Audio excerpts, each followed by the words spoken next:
So, morning time, working on the Sedan some more. But first, I want to show you this old front end that I just got from my buddy Chris that's going to go underneath the 40.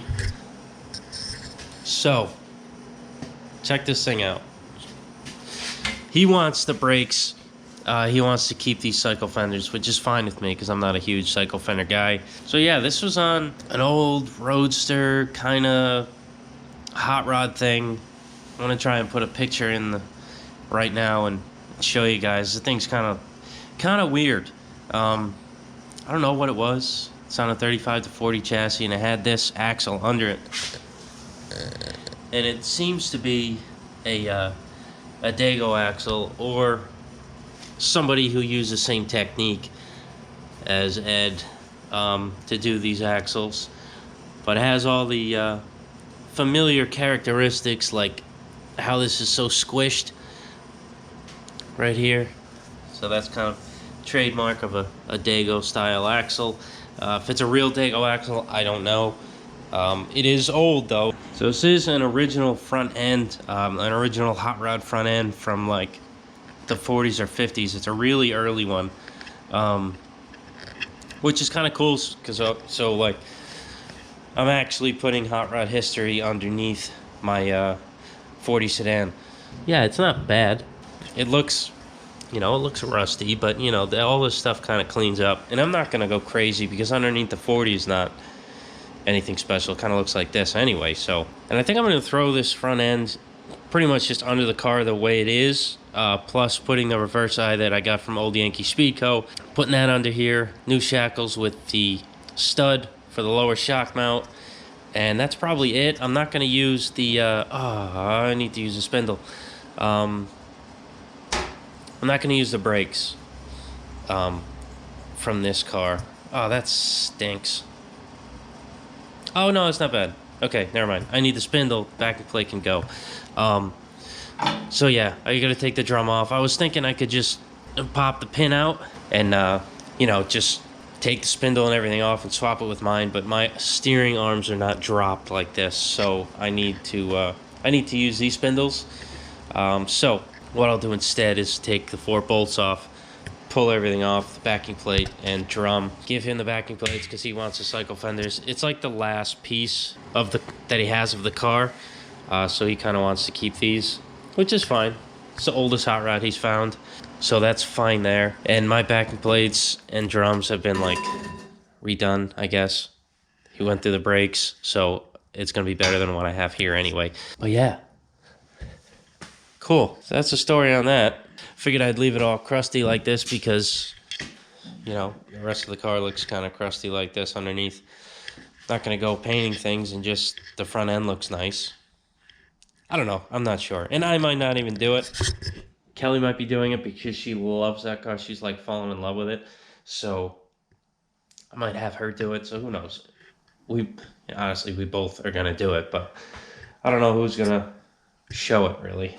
But so let me get back to work on this Tudor. The other Tudor. The Model A Tudor.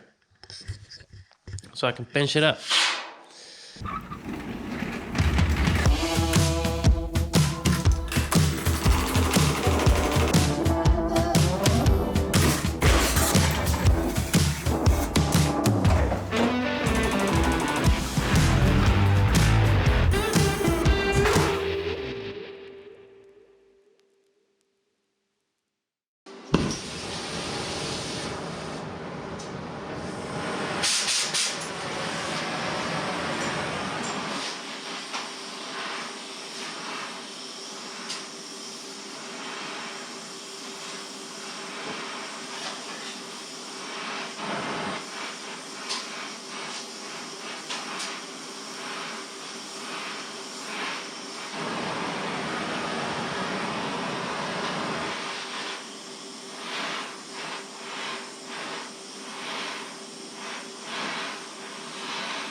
like the perfect eyes for this profile. Oh, It's like the perfect eyes for this profile. that's good. Yeah. Nice. Are you using the new one? No. New one's pedestal. Oh yeah. Well, not really, but you could use it on this, but Did you fix what was broken on it, or did you carry something? no, it's that little strap that they made, it just works. Alright, so Jacob's over here welding one roof panel. I'm replacing this patch here because there's some pinholes. This was an abortion. This is bad, and we're shaving these lines here, so might as well just replace this whole thing. So made this piece up here.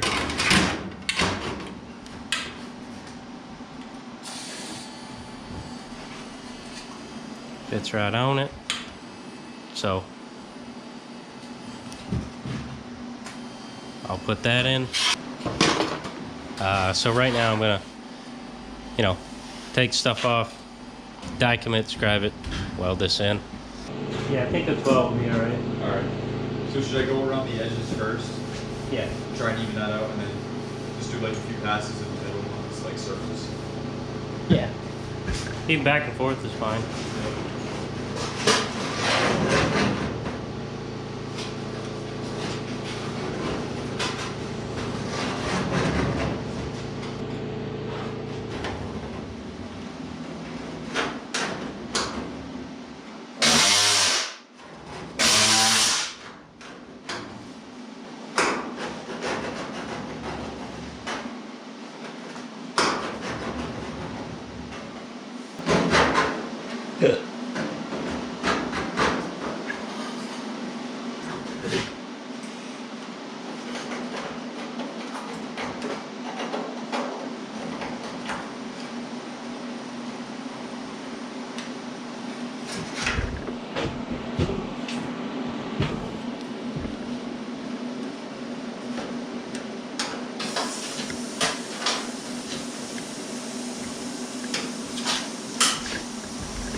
All right, so I got this piece, you know, tacked in.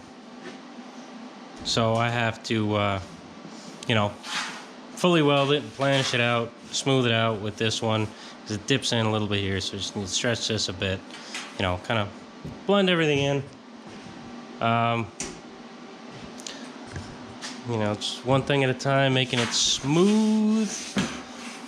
So yeah, now there's no longer that seam that comes down here for the top, because we're doing an insert. And then this is going to get cut out. We're doing something here.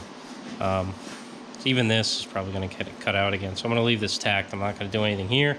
I'm just going to, actually from here to here, here, over, and here, up, fully welded, planish it out.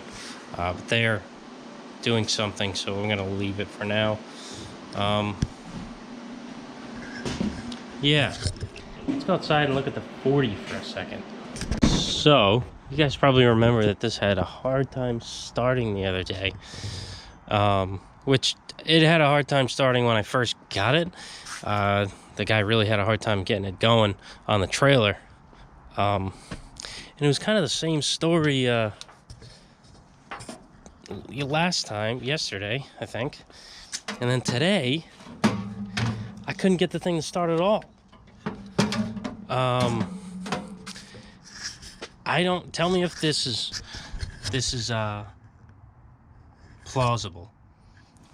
Arcing off of this power here on the one-wire alternator, would that, like, I don't know, somehow lose power to the, I don't know. That's the only thing that I did differently, because I couldn't get it started. I thought it was flooded. So we tried starting it with the fuel pump off. We tried starting it, obviously not using any gas, choke on, choke off, like bunch of different things. I decided to change the carburetor because I have a good 94 that Joe gave me, and he said it's a runner, it's good, cool. So I'm like, my friend Dave said something was plugged up in there, that's why it was hard starting. So I was like, you know what, let me just change it to this carburetor. I changed it to the other one, same thing. If I did get it running, it would run and idle, and then about a minute later it would just shut right off. Like no bogging down, it would just shut off. And that happened like 3 times. So it's been sitting, had the battery on a charger. I don't know if it's a battery issue or not. We put gas in the car, so it's not that. Put 5 gallons in to whatever was in it. Watch it start right now. But I'm gonna try and start this thing and see what happens. Okay.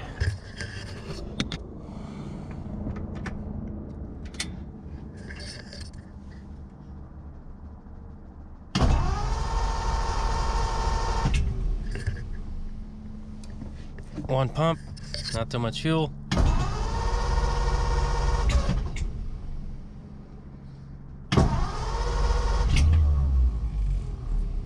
See, that's kind of what it does. It catches for a second and then just...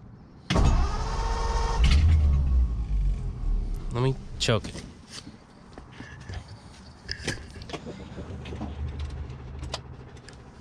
Choked.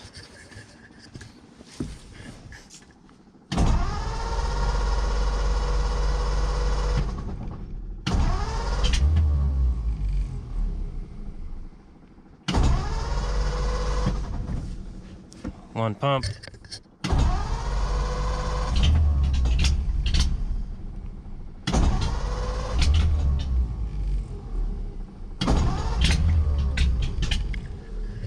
Hear that?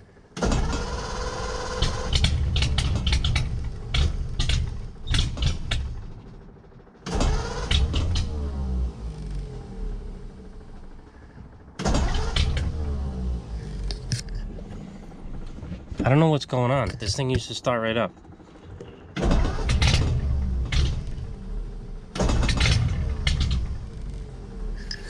I don't want to give it gas because I'm afraid the thing's still flooded, but what the heck? Oh.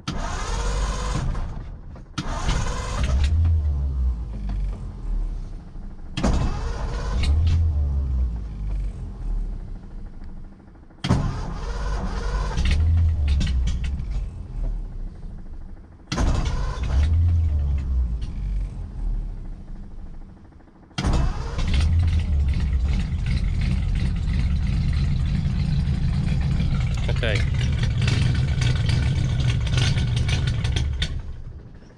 See, it just dies.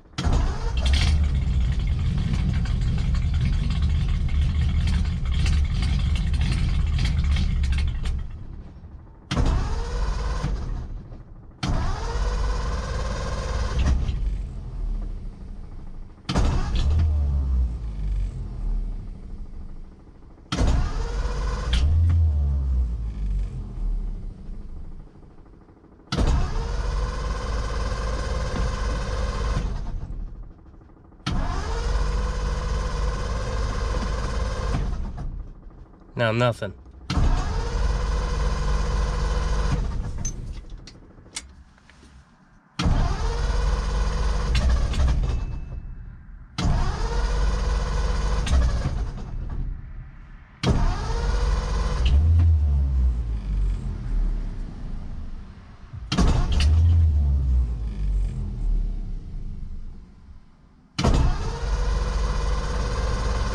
See, I'm just killing the battery. Like, I don't understand what's going on here.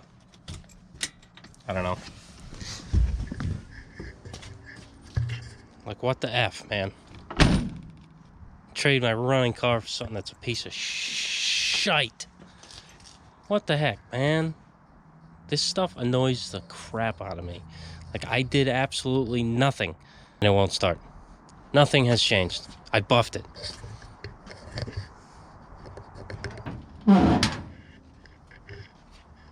I don't know.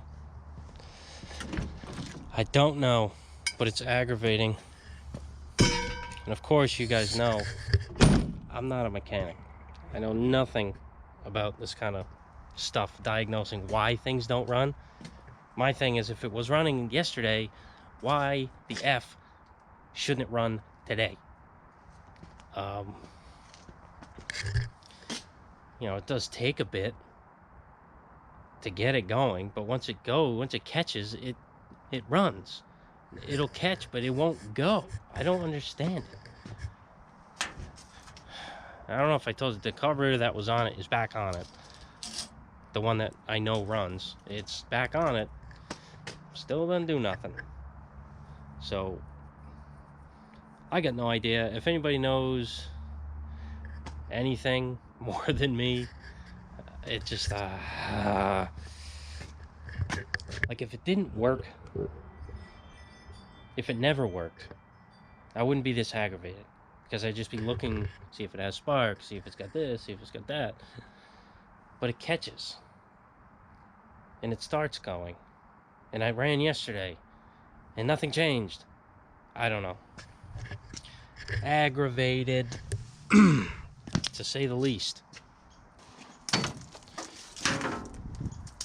Yeah, I don't know what to do.